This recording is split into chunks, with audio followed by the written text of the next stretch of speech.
Yan mga kalagalag ang pangalawang setup ko na yan dahil sinusundan ko yung alpas at umikot ako dyan para matutukan nga yan dahil yan ay mayroong kasamang babae. So mahirap katihin ang alpas na may kasamang inahin. Yan ang pinaka challenge ko mga ka-hunter dahil unang setup ko dyan ay kay Flower. Sumagot lang yung labuyo dyan at yung kakak ng kanyang kasamang inay na babae. So pangalawang setup ko dyan mga idol, ginamitan natin ng small box type CI Suli direct ring at ang tutok na setup na yan mga kalagalag ay nasa 20 to 25 meters lang ang guwat dyan sa labuyong may kasamang inahin. At ang pangkatingang ginamit natin dyan mga kalagalag ay si Puti, ang mansuwi na mistisong labuyo na nagmula pa yan sa Bulusan. Yan ay nahuli ng ating ka-hunter na si Jug Valderrama noong February 12, 2026 at yan nga ay napasa akin. So susubukan natin ang mansuhing ito kung talagang mapapalapit niya ang alpas na may kasamang inahin. At maririnig nga natin mga idol na tumitilaok ang alpas na yan. At yan nga si Puti ay ating inalalayan ng isang pakakak na improvise. So mahinang mahina la yung pakakak ko para marinig niya. At siya ay doon magre-react para siya ay tumilaok ng matawag niya. Mahamon niya ang alpas na yan na mayroong kasamang inahin. Lumipas mga ka-hunter ang mga 45 minutes ay maririnig na natin yung ingay ng inahin.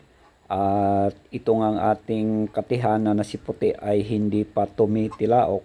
Pero maya maya lang ay magpapakita na ang alpas na to. At padahan-dahan na yan palapit sa ating katina si Puti. At doon nga sa bandang unahan mga ka-hunter, masisipat natin ayun ang alpas. Nagpakita kay Puti kahit hindi siya tumilaok dahil may gamit lang tayong pakakak na mahina yung pahuni natin ay lumabas yung alpas na may kasamang inahin nga. At yan nga ay lumalabas at bumabalik dyan sa kakahuyan at minsan naman ay paikot-ikot lang. At hindi nga nagtagal mga kalagalag, ito ay lumapit sa ating mansuhing puting labuyo. At maririnig din natin mga ka-hunter ang kakak ng inahin na kasama ng alpas. Sa tuno ng kakak niya mga kalagalag ay malapit na yan sa katihanan natin. At saglit pa yan ay didikit na sa ating mansuhing si Puti.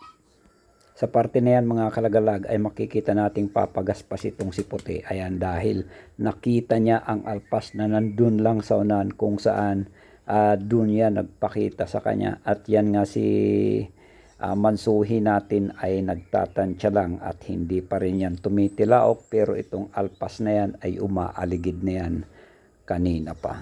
Iniwan pala muna tayo mga kalagalag ng alpas na yan.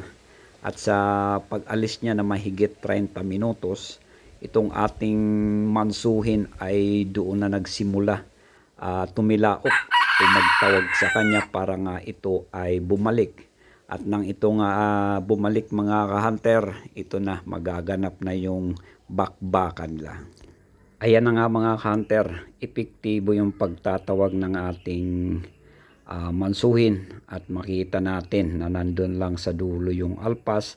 At i-shortcut na natin to mga idol dahil sa medyo mahaba pa ang girian ng dalawang yan para makita na natin yung salpukan nitong ating mansuhin at ang alpas na may kasamang inahin na yan.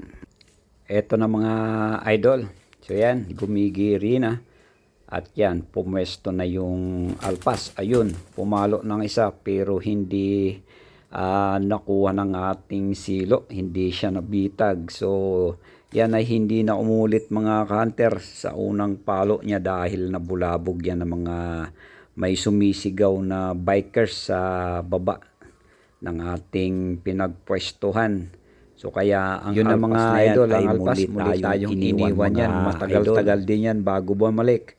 At ganun pa rin, nagtiyaga pa rin tayo sa paghihintay at sa pagtatawag nga ng ating mansuhin.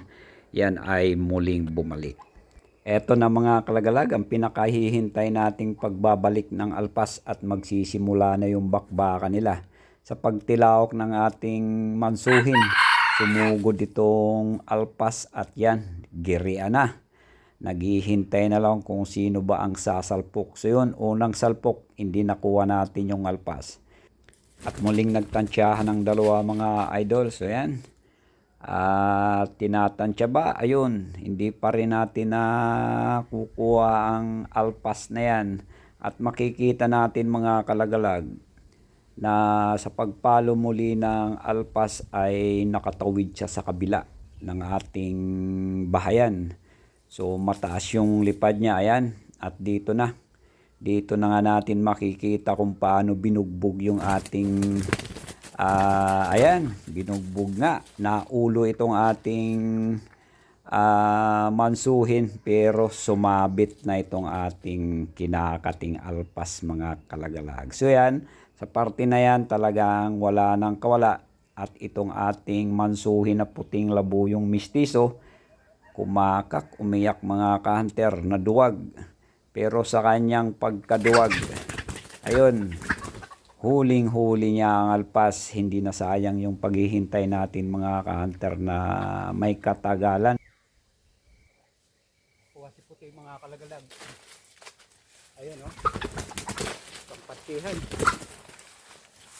Okay. Kuha. Ayan yung video natin.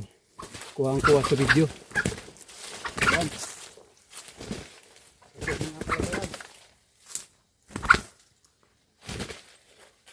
Ayan.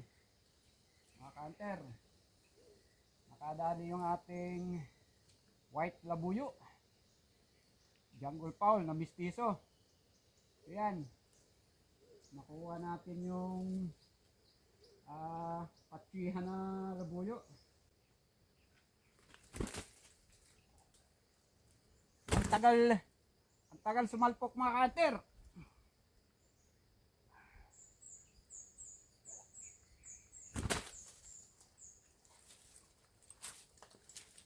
Ito yung kuha natin mga kalagalag.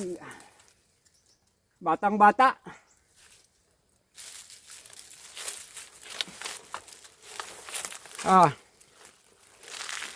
Ganda ng tenga, patsihan. Shout out kay Valderrama Job sa mistiso mong puting labuyo. Nakabuhi na mano tayo. So yan, maigit tayo 1.5 oras bago sinalpok ng alpas na to. At shout out kay Tres Narbato. Ayan, nakatagos na tayo sa Kamalasan. Bumawi tayo ngayon kay white jungle fowl. Ito mga idol, ang ating bagong kuha dito sa 5 kilometer danger zone. At tayo nga ay binigyan ng kalikasan ng isang napakagandang puro. Patsihan. Batang bata. Ito mga ka-hunter, gamais lang ang kanyang tahid. Kaya matagal sumalpok. Sa unang salpok, hindi siya nakuha. Umalis. At mahigit siguro mga 20 minutes bago siya bumalik. At ito na, kuha na natin. Ayan, salamat sa ating inang kalikasan. Meron na tayong isang pure red jungle fowl na bagong kuhang labuyo. So yan, shout out sa lahat ng mga hunter natin sa buong Pilipinas. Happy hunting 2026 season hunting.